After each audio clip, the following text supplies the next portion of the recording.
आरक्षण को कतई समाप्त नहीं कर सकती है। वही अनुसूचित जाति है जो छुआछूत का शिकार रही है। अरे प्रभु, इन लोगों को हर चीज में राजनीति ही दिखती है। क्यों संघ बीजेपी और हम लोग नहीं है क्या एनडीए में? और ये आरक्षण किसी के कहने से समाप्त होने वाली चीज है क्या? संवैधानिक अधिकार है ये।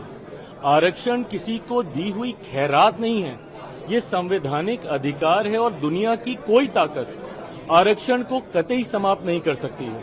और जो लोग इसको समाप्त करने की सोच रखते हैं, कभी समीक्षा के माध्यम से, कभी सुधार के माध्यम से, उनको संभवतः ये पता ही नहीं है कि आरक्षण क्यों जरूरी है। आप जब शेड्यूल कास्ट शेड्यूल ट्राइब्स की आप बात करते हैं, बहुत आसानी से कह देते हैं कि भाई इन लोगों को क्यों आरक्षण के साथ जोड़ा जाए, बट आज भी ऐसी घटनाएं होती हैं। खड़गे साहब के साथ क्या हुआ था? उस मंच पर गए थे, उस मंच का शुद्धिकरण किया गया ना। आज भी एक दलित युवक को घोड़ी पे चढ़ने से रोका जाता है, एक दलित लड़के को बारात निकालने से रोका जाता है। बड़े बड़े नेता जब मंदिर जाते हैं तो मंदिर को गंगा जल से धुलवाया जाता है। तो ये भेदभाव तो आज भी हो रहा है ना। और ये वही अनुसूचित जाति है जो छुआछूत का शिकार रही है। भारत के संविधान में जब आप शेड्यूल कास्ट को देखते हैं, ये ऐसी कास्ट है जिनको शेड्यूल किया गया है, जिनका आधार छुआछूत था, जिसकी वजह से इनको गांव से बाहर रखा जाता था। इनको छूना तो दूर की बात है, देखना तब पाप माना जाता था।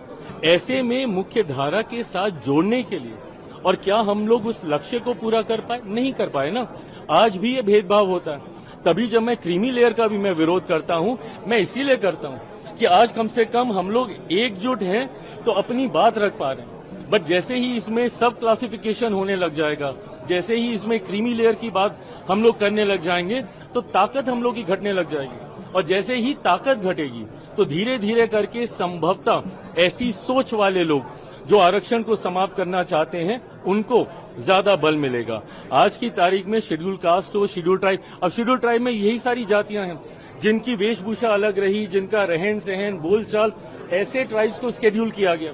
पिछड़ा वर्ग से आने वाले लोग जिनको संभवतः मौके नहीं मिले, इसके माध्यम से उनको, और अब तो जो लोग आर्थिक तौर पे कह रहे हैं, ऊंची जाति से आने वाले गरीब लोगों को भी 10% का आरक्षण मोदी जी की इसी सरकार में हम लोगों ने पारित करने का काम किया। तो जो लोग ये सोच रखते हैं कि आरक्षण पे चर्चा होनी चाहिए, सुधार होना चाहिए, समीक्षा होनी चाहिए, बाबा साहेब की सोच से बनी हुई ये व्यवस्था है और दुनिया की कोई ताकत इसको, और मैं जब तक हूं, मैं इतना तो मैं पूरे गारंटी के साथ कह सकता हूं कि जिस सरकार में चिराग पासवान है, रामविलास पासवान जी का बेटा हूं, कतई इस व्यवस्था को बिगड़ने नहीं दूंगा।